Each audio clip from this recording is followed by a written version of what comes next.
Welcome back to Stop Falling, Start Living, and happy holidays. This time of year, we often start worrying about all sorts of things. Are we eating too many goodies? Are we eating enough carbs? Have we got our meds correct?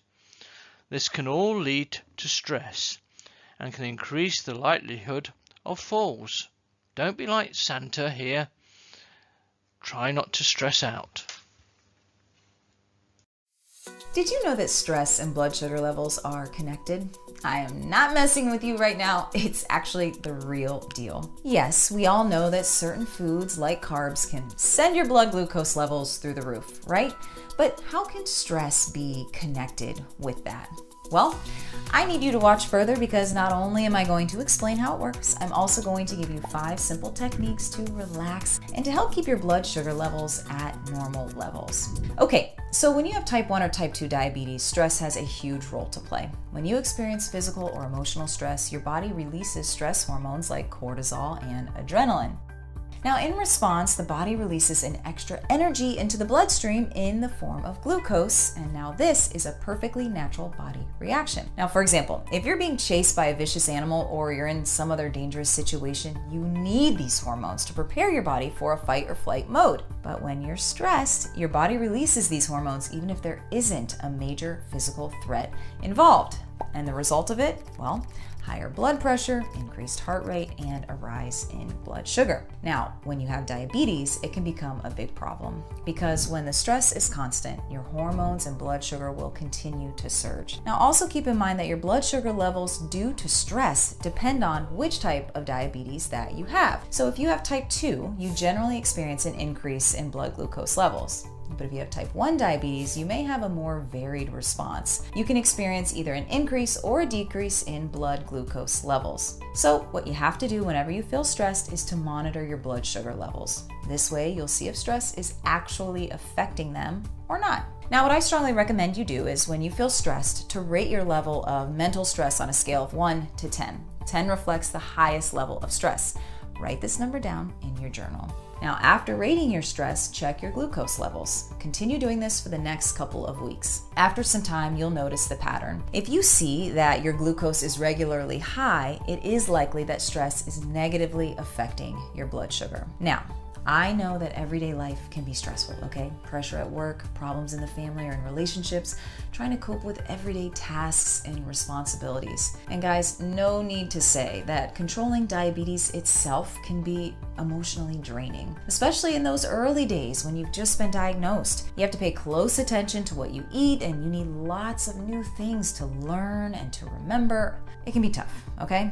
In fact, people with diabetes are 20% more likely to experience anxiety than those without the condition. Finding the right ways to deal with stress when you have diabetes is an absolute must. Okay, so that's why I put together 5 simple yet very effective techniques that will help you relax and keep normal blood sugar levels. Number 1 is exercising. Even brief periods of walking can help you relax and deal better with stress. Now, if you can exercise in a gym or join some kind of exercise class, you are away from whatever is troubling you and you can just focus in on that particular activity, which is good. And hey guys, exercising doesn't have to be complicated. Try to get at least 150 minutes per week of moderate intensity physical activity. You can try to fit in at least 20 or 25 minutes of activity every day, even if it's swimming, brisk walking, or even riding your bike. Now, in fact, one study shows that any form of regular movement, regardless of exercise limitations, reduces feelings of stress, and that is good. Number 2, start meditation.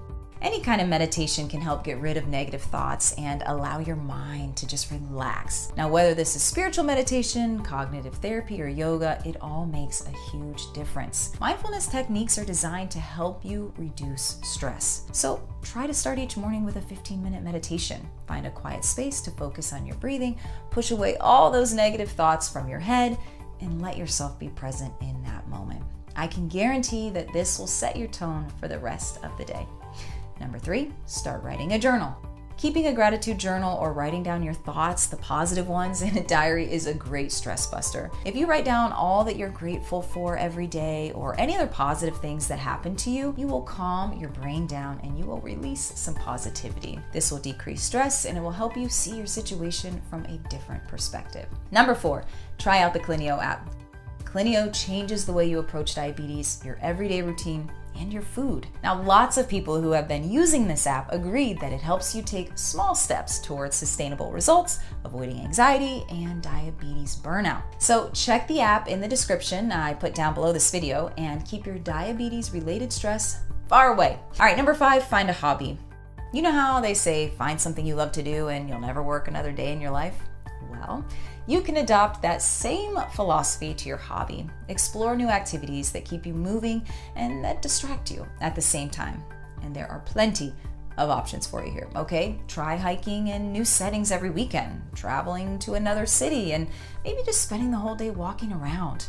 Also, maybe you're up to volunteering in your local community's organization, or hey, simply starting up a backyard garden. Give yourself some time to really find what you like. And at the end of the day, it is all about taking care of yourself and keeping that stress away. I can't stress that enough. All right, now go check out these other videos on the Clineo channel, and I will see you next time. In this video, we're going to have a look at what mindfulness is, why it can be useful, and point you towards some free apps you can download to give it a go. Jon Kabat-Zinn describes mindfulness as a state of awareness that arises from paying attention on purpose in the present moment and non-judgmentally.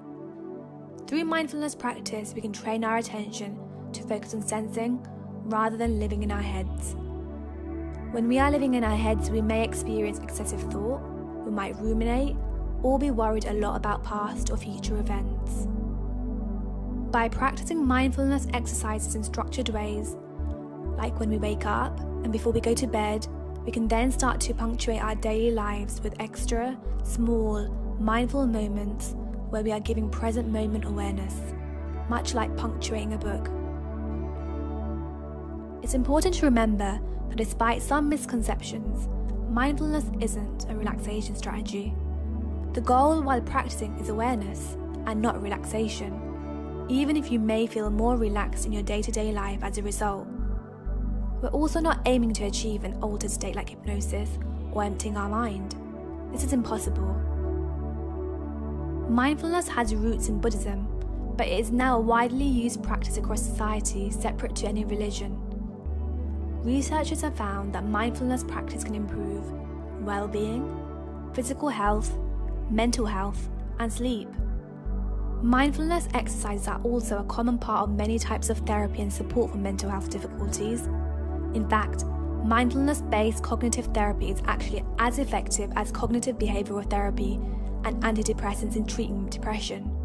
Mindfulness exercises can be extremely helpful when we're experiencing distressing thoughts and emotions. When we experience these, sometimes we get worked up and struggle against them, which only makes things worse. It's a bit like being stuck in the mud. The more you struggle, the deeper you sink and the worse things get. Instead of struggling and becoming worked up by our distressing thoughts and emotions, we can notice them, accept them, and let them come and go. Some people like to think of it as making your mind like the sky and making room for all the different types of weather, storms, clouds, and rain and sunshine. And like the weather, your emotions and thoughts often change.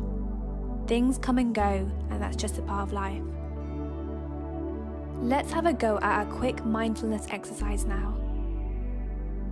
Take a couple of deep breaths, in through your nose and out through your mouth. Now return to your natural breathing rhythm and pay close attention to it, wherever you notice your breath most strongly. This might be the tip of your nose, your chest, or in your stomach.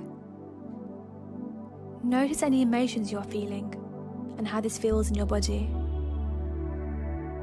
Whenever you notice you have become distracted by a thought, pay close attention to the thought and then let it go, and gently escort your attention to your breath and other sensations in the body. It's completely normal to get distracted by a thought. Try not to get caught up in judgments like, I'm not doing this right. Okay, well done for giving that a go. That's just a little taste of a mindfulness exercise. There are many different types, but most include a relaxed, gentle, and non-judgmental focus on something. It can be difficult at first when beginning mindfulness practice, because we're not used to paying attention in this way. But as with any new skill, it takes time and regular practice to see benefits and improvements. It's a bit like training your muscles for the first time in years. It can be tricky at first, but with determination, it gets a lot easier. It is a skill, so it just needs a lot of practice.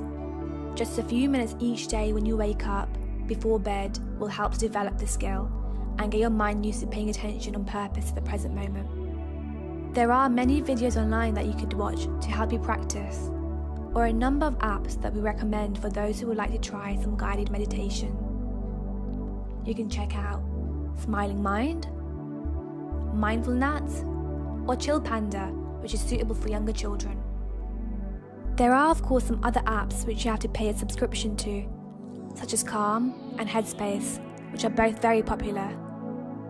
It's really about finding the app or way to practice mindfulness that feels right for you.